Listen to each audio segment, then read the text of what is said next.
ಕೂತ್ಕೊಳ್ಳಿ. ನಮ್ಗೆ ಗೊತ್ತಾಯ್ತು. I know everyone's point same point. ಸರ್ಕಾರ 200 ಐ ನೋ ದಟ್ ತಾಲಿಬಾನ್ಗೆ ಬಜೆಟ್ ಆಯ್ತು. ಕೇಂದ್ರ ಸರ್ಕಾರ ಯಾವ್ದು ಹೇಳಿದೆ? ಈಗ ಒಂದ್ ಸೆಕೆಂಡ್ ತಾಲಿಬಾನ್ಗೆ ಅಜಯ್ ವೈಟ್ ನೋಡಿ. ಆದ ಕಾರಣ ನಾವು ಜನಪ್ರತಿನಿಧಿ ಮಾತ್ರ ಎಲ್ಲರಿಗೂ ಕೂಡ ಮಾದರಿ ಆಗ್ಬೇಕು. ನಾವು ಸಮಾಜನ ಕಟ್ಟಲಿಕ್ಕೆ ಏನೆಲ್ಲ ಸಹಕಾರ ಮಾಡಬೇಕಾ ಎಲ್ಲ ವ್ಯವಸ್ಥೆ ಮಾಡಬೇಕಾಗ್ತದೆ.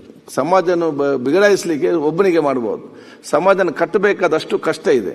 ಆದ್ರೆ ಸಣ್ಣ ಪುಟ್ಟ ವಿಚಾರ ನಾವು ಬೇರೆ ಬೇರೆ ವಿಚಾರ ತೆಕ್ಕೊಂಡು ಹೋಗಿಕೊಂಡು ಇದರಲ್ಲಿ ಏನಾಗ್ತದೆ ಒಂದು ಎಲ್ಲಿ ಕೂಡ ಬರಬಾರ್ದು.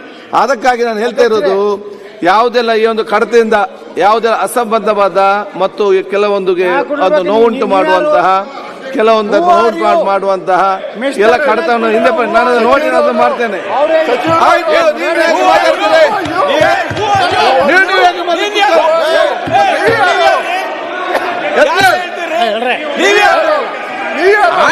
ಯಾಕೆ ಮಾತಾಡ್ಬೇಕು?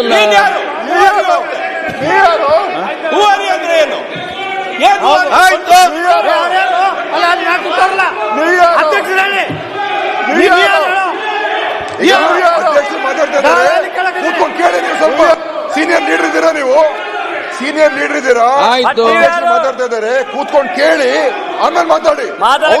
ಮಾಡ್ಬಿಡಿ ನೀವು. ಅಧ್ಯಕ್ಷರೇ ಆಯ್ತು, ಮಾತಾಡ್ತಿಲ್ಲ ಆದಷ್ಟು ದಯವಿಟ್ಟು ಅಧ್ಯಕ್ಷರೇ ಶೋಲಿಂಗ್ ಅವ್ರೆ ರಿಜ್ವಾನ್ ಅಧ್ಯಕ್ಷರೇ ಏನ್ ಚೀಟಿ ಬಂತ?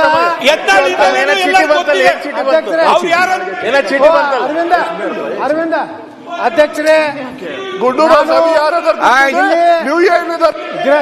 ಗೃಹ ಮಂತ್ರಿಗಳು ಬಂದಿದ್ದಾರೆ, ಮಾತಾಡಿದ್ರೆ ಈಗ ಒಂದು ವಿಷಯವನ್ನ ನಾನು ಇಲ್ಲಿ ಪ್ರಸ್ತಾಪ ಮಾಡ್ಲಿಕ್ಕೆ ಬಯಸ್ತಾ ಇದ್ದೀನಿ. ಕರ್ನಾಟಕದ ರಾಜಕೀಯ ಇವತ್ತು ಬಹಳ ಕೆಟ್ಟ ಈಗ ನೋಡಿ ಇದೆ. ಈಗ ಸಮೃದ್ಧಿ ಮಂಜುನಾಥ್ ಮತ್ತೆ ರಾಜೇಗೌಡರು, ಜನಪ್ರತಿನಿಧಿ ಹರೀಶ್ ಮತ್ತೆ ಧರ್ಮಸಿಂಗ್ ಸಚಿವರನ್ನ ಬರ್ತೇನೆ ಜನಪ್ರತಿನಿಧಿ ಅಧ್ಯಕ್ಷ ನೋಡಿ, ಕರ್ನಾಟಕದ ಇತಿಹಾಸದಲ್ಲಿ ಕನ್ನಡ ನಾಡು ಸುಸಂಸ್ಕೃತ ಒಂದು ಅತ್ಯಂತ ಮುಂದುವರೆದ ರಾಜ್ಯ. ಆದ್ರೆ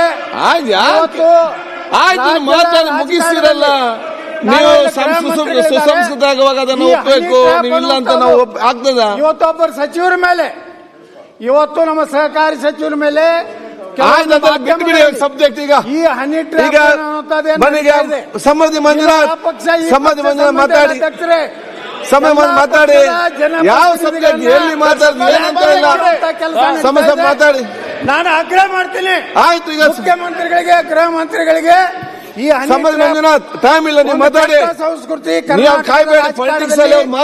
ಜನಪ್ರತಿನಿಧಿಗಳನ್ನ ಬ್ಲಾಕ್ ಮೇಲ್ ಮಾಡುವಂತದ್ದು, ಜನಪ್ರತಿನಿಧಿಗಳನ್ನ ಒಂದ್ ರೀತಿ ಅವರ